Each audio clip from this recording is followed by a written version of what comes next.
गरासमुद्रया ॐ प्राणाय स्वाहा ॐ अपानाय स्वाहा ॐ व्यानाय स्वाहा ॐ उदानाय स्वाहा ॐ समानाय स्वाहा ॐ ब्रह्मणे नमः। नैवेद्यमध्ये पानीयं समर्पयामि पुनर्नैवेद्यं निवेदयामि।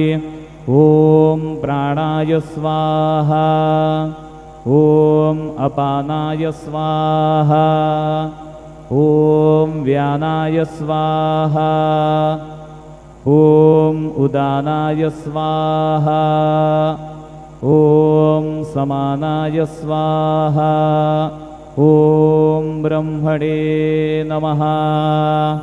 नैवेद्यं समर्पयामि हस्तप्रक्षालनं समर्पयामि मुखप्रक्षालनं समर्पयामि। शेषोपचारार्थे प्रार्थनापूर्वकनमस्कारं करोमि। श्री सच्चिदानंद सद्गुरु साईनाथ महाराज की जय।